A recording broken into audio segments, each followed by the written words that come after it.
you have 500,000 Kenyan shillings. You've been saving up in 2024 and you're like, okay, where am I going to invest my 500K so that I get the most returns? The first thing that I'm going to ask you before we decide on which investment that you're going to be making, because it's personal, is one, are you employed or are you not employed? This question is important because depending on any investment that you want to make, we want to factor in, do you have the time to take on a bigger risk like investing in a business?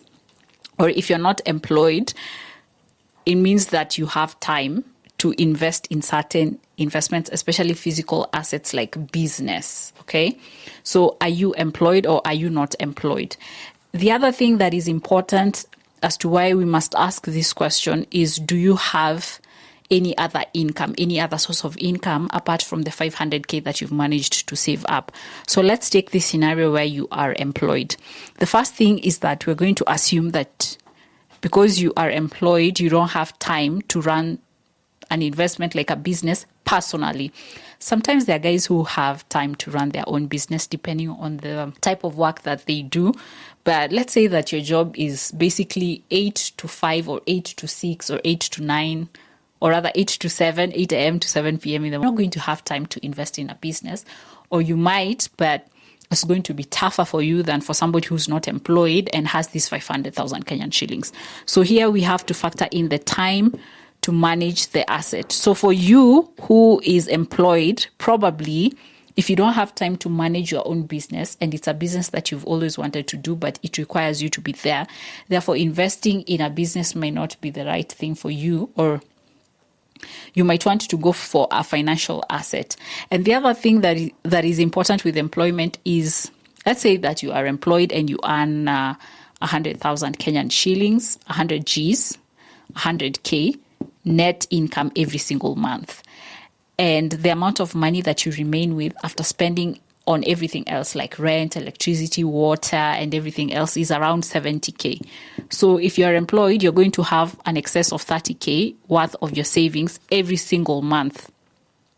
But if you're not employed, you don't have any other source of income, you got this 500K from probably an inheritance, or probably you had a job and you are laid off, or you resigned, you don't have any other source of income, you just have the 500K, you don't have the benefit of earning an extra 30K that this other guy who is employed has.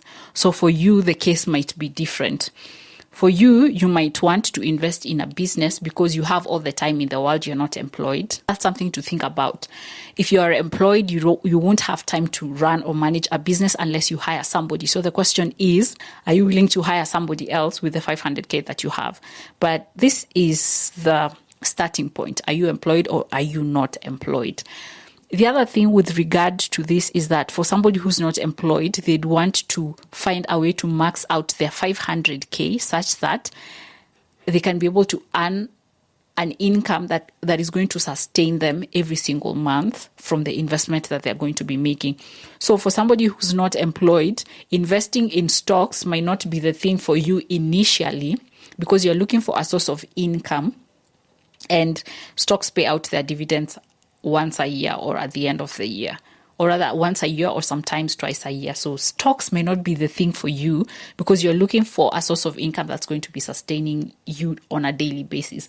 Whereas for somebody who's employed, you might invest in stocks and you don't care whether you're going to be earning income once a year, because you already have that income that is going to sustain you every single month. The other question that I would ask you is, do you want to invest in high-risk investments or low-risk investments if you're employed, assuming that you have a job where you earn this 100K? Are you willing to do high-risk investments? High-risk investments are investments that you can easily lose your money, but if you're going to win, you're going to win big. Some of the high-risk investments that you can take, assuming that you have a source of income, you can decide to invest in stocks. It is 500K. But then again, now you'll have to diversify such that you're going to invest in different stocks.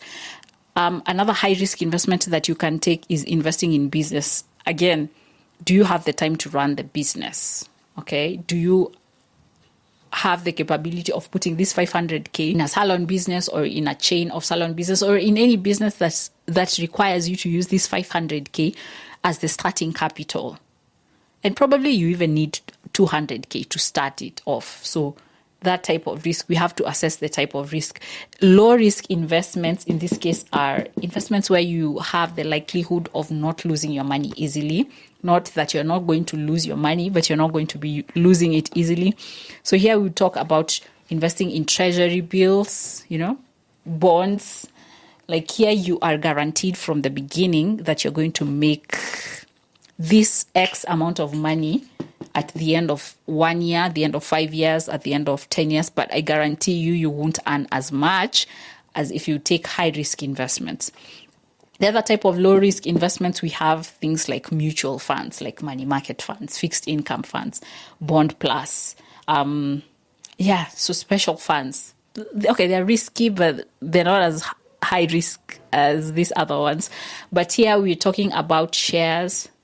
We're talking about a business. A business is very risky because guys who take on this business don't know if it's going to work or it's not going to work. But if it works, it's going to thoroughly work. We're going to talk about the different types of businesses that you can venture in. But for now, these are some of the high risk investments, even REITs, but real estate investment trust.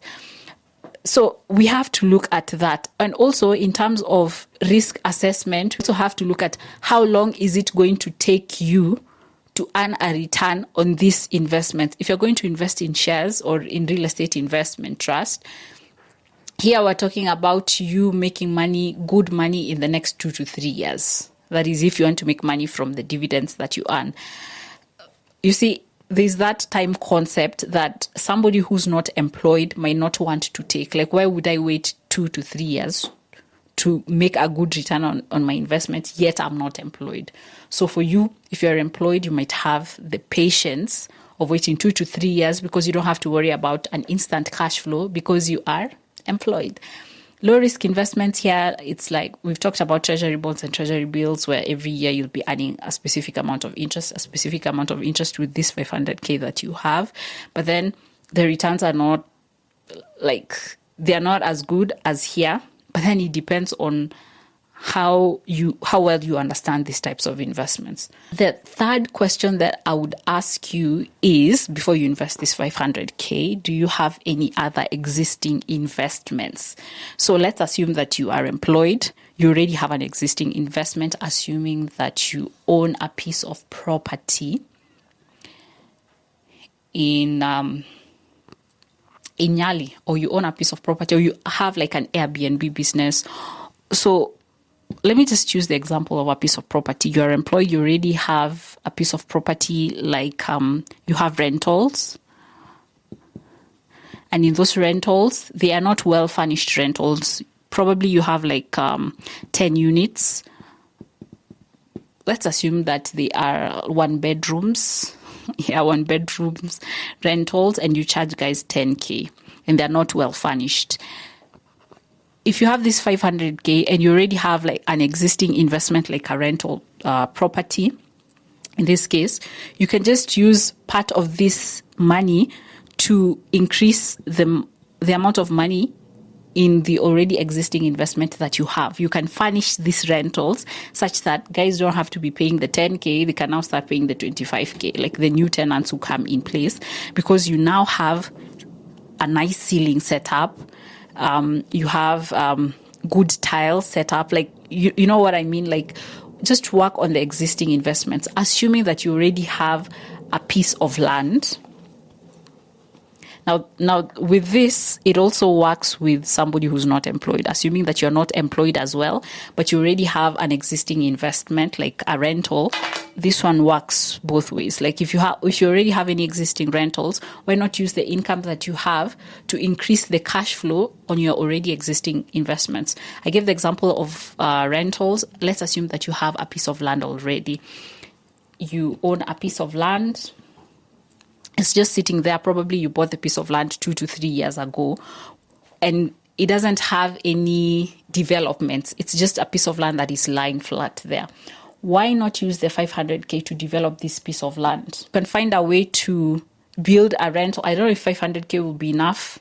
No, it won't be enough to build a rental, but you can develop this piece of land by farming, if the land supports farming. So you can do farming on this land. You can also, like you can start onion farming. What else? Like the different types of farming. Onion farming is actually quite popular here in Kenya. You can do tomato farming. I don't know, just it depends on the piece of land that you have and the size of the piece of land that you have and whether it can be worked on. Apart from farming, you can also furnish this piece of land so that it can be like a garden where guys go there to have their birthday parties. You can also like make the land attractive such that it's bringing in cash flow. Develop the piece of land. That's what I mean. You can also, you can sell the piece of land. You can lease the piece of land, but you're trying to think of this 500K that is going to find a way to increase the income on your already existing investments. So this is something that you have to think of. Or do you already have a shop in place? Say that you own a gym, right? So you can use this 500K to open another gym if the gym that you have is performing well. Like, just work on your already existing investments with the 500K that you currently have. That's another thing to look out for. Then the fourth thing to look out for before we decide where this 500K is going to go to is that I'm going to ask you, or you're going to ask yourself, do you want like an instant cash flow? If it's instant cash flow, you want the money now, then buying a piece of land and just leaving it there without developing it, without having other ways to think of how you're going to be earning a monthly income from it, like leasing or anything else, then this investing in land might not be the best option for you with 500K. It's the same case for this guy who's not employed. But if you're not employed, there's that pressure for you to be earning income every single time, because you have to sustain yourself. But then again, the question of cash flow comes in. So if it's cash flow, buying a piece of land with the 500K that you have it might not be the best option for you unless you're planning to develop that piece of land such that there's going to be an cash flow every single month. So land might not be the option for you unless you're developing it. A piece of property, it might take time, especially if you're building it from the ground up. Probably with this 500K, you can build like small shops there. I don't know, it depends with who you are. Again, we are back at businesses. With this 500K in terms of cash flow, if you are employed and this 500K is just like an extra income, it's not your emergency fund. 500K is just money that is lying there idle. Then if you want cash flow that is guaranteed, again, you can do treasury bonds, treasury bills, special funds. There's actually a special fund that I saw. There's special funds. There's this Oak Capital that has like a very good return. Oak Special Fund, 24%. I don't know if it was more than 20%. I remember there's also another one from Mansa X that is above 20%. So this is in terms of financial assets if you want instant cash flow.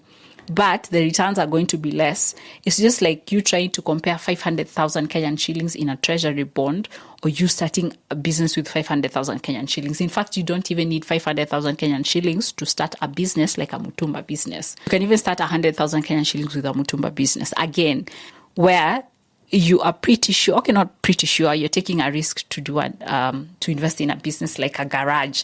With 500K, you can open up a garage. Probably 300K or 400K might be enough, and then you leave the rest.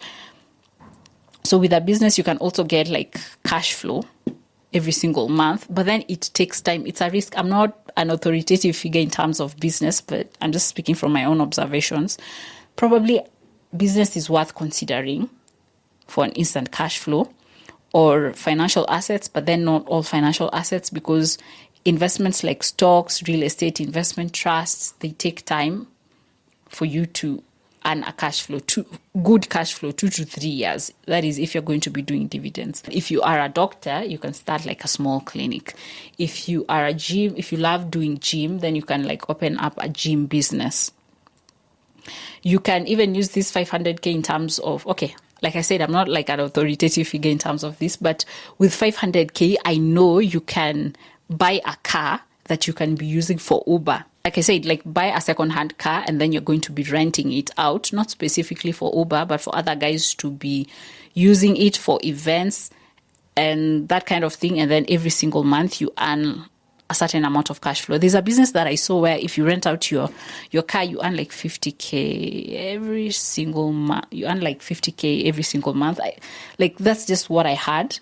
So again, like with business, if it works out, you're going to be earning an income every single month, but then there are risks attached to that. So it's up to you to decide on which type of business. There's so many businesses that you can do.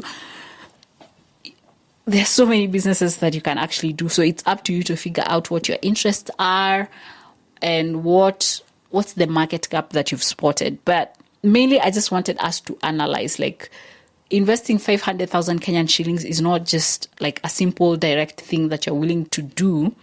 That is, if you're serious about it, like you're going to put 500K in the stocks market. Those are some of the things that I thought about in terms of this 500K. How you're going to invest this 500K is personal. These 4 things will help you think about that so that you can find the best investment, because there's no one size fits all with 500K. My question is, if you have 500,000 Kenyan shillings right now, how would you invest your money? Given that I have shared these 4 criteria. I'd love to know your thoughts on the comments. Like this video and see you in the next one.